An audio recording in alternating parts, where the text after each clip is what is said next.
ये कहानी है पश्चिम बंगाल के आसनसोल में रहने वाले राहुल की। 31 साल का राहुल एक ट्रक ड्राइवर था। सामान एक जगह से दूसरी जगह पहुंचाना ही उसका काम था। उसे इस काम का 5 साल का एक्सपीरियंस था। इसीलिए राहुल कभी-कभी बिना किसी साथी के अकेले ही सामान डिलीवरी करने के लिए निकल जाता था। एक दिन राहुल अपना डिनर करके घर में सो रहा था। उसके घर में सिर्फ उसकी पत्नी थी। दोनों आराम से सो ही रहे थे, तभी राहुल के फोन पर एक कॉल आता है। राहुल हड़बड़ा कर उठते हुए कॉल पिक करता है। उसके हड़बड़ा कर उठने से उसकी वाइफ की भी नींद टूट जाती है। कॉल पर ट्रक का मालिक था। उसने राहुल से कहा, अर्जेंट डिलीवरी है, अभी निकलना पड़ेगा, क्या तुम जाओगे? राहुल के घर में पैसों की थोड़ी परेशानी चल रही थी, इसीलिए राहुल बिना कुछ सोचे समझे बोलता है, जी मालिक, अभी निकलता हूं। ये बोलकर उसने कॉल कट कर दिया। राहुल की वाइफ ने पूछा, कहाँ जाना है? राहुल ने कहा, पता नहीं, लेकिन पैसों की बहुत दिक्कत चल रही है। जहां भी बोले चला जाऊंगा, तुम अपना ख्याल रखना, मैं निकलता हूं। ऐसा बोलकर राहुल अपने जरूरत के कुछ सामान एक बैग में लेकर निकल पड़ता है और थोड़ी देर बाद अपने मालिक के पास पहुंचता है। राहुल का मालिक राहुल से कहता है, अर्जेंट माल है, कल शाम तक पहुंचना है, तुम अभी निकल जाओ। राहुल पूछता है, कहाँ जाना है? मालिक कहता है, लखनऊ। लखनऊ का नाम सुनकर राहुल थोड़ा राहत की सांस लेता है, क्योंकि उसने पिछले कुछ सालों में बहुत बार लखनऊ अप डाउन किया है और अर्जेंट डिलीवरी है, इसलिए उसे पैसे भी अच्छे मिलेंगे।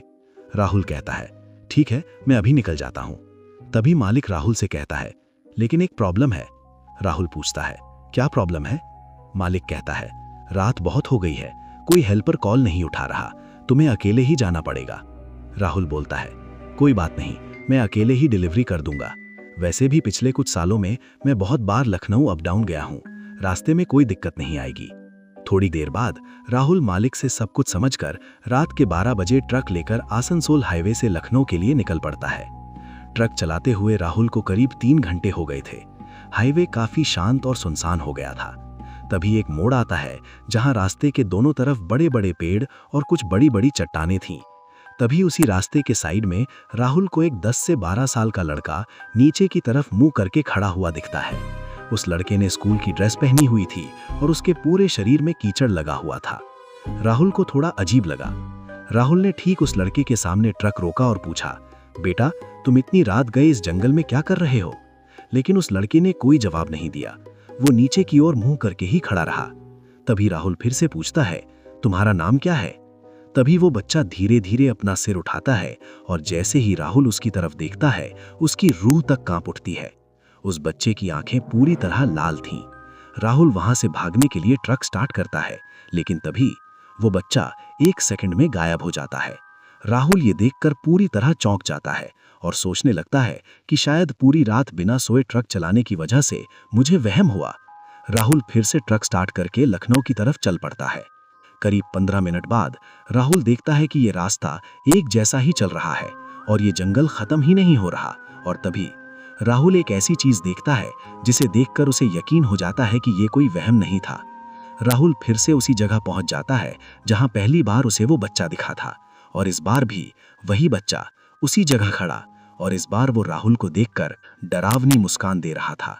राहुल इस बार ट्रक नहीं रोकता, वो पूरी रफ्तार से वहां से निकल जाता है। लेकिन करीब आधे घंटे बाद राहुल फिर से उसी पॉइंट पर आ जाता है। अब राहुल बहुत ज्यादा डर जाता है। उसे समझ आ जाता है कि वो किसी चालावा का शिकार बन चुका है। तभी राहुल को एक बूढ़ा आदमी दिखाई देता है जो सड़क के साइड से आगे की ओर चल रहा था। राहुल को लगा कि शायद ये आदमी उसकी मदद कर सकता है। वो ट्रक रोकता है और कहता है, चाचा, मैं बहुत परेशानी में हूँ, क्या आप मेरी मदद करेंगे? तभी वो बूढ़ा आदमी राहुल की तरफ मुड़ता है और राहुल उसका चेहरा देखकर पूरी तरह चौंक जाता है। उस बूढ़े आदमी की भी आंखें पूरी तरह लाल थीं और वो भी वही भयानक मुस्कान दे रहा था। राहुल फिर से ट्रक स्टार्ट करता है और पूरी तेजी से वहां से भागता है। अब राहुल बहुत ज्यादा डर चुका था।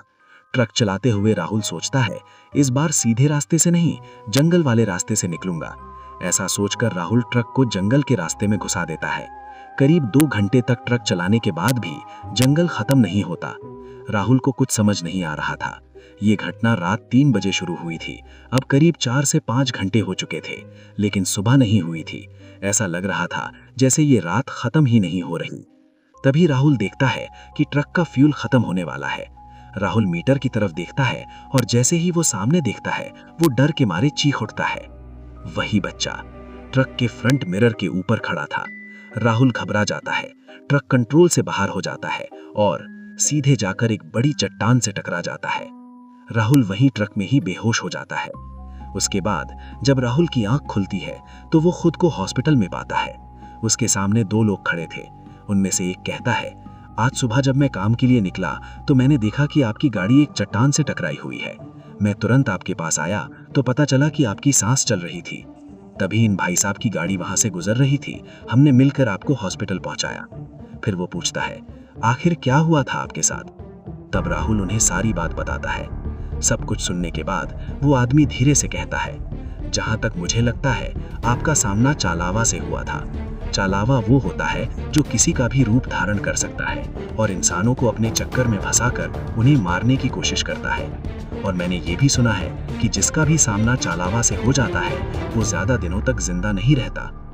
उस इंसिडेंट के बाद राहुल हमेशा डरा डरा रहने लगा और 2 साल बाद राहुल की भी मौत हो गई। कहते हैं आज भी उस रास्ते पर रात के अंधेरे में एक बच्चा स्कूल यूनिफॉर्म में खड़ा दिखाई देता है और जो भी उसे देख लेता है वो जिंदा वापस नहीं लौटता।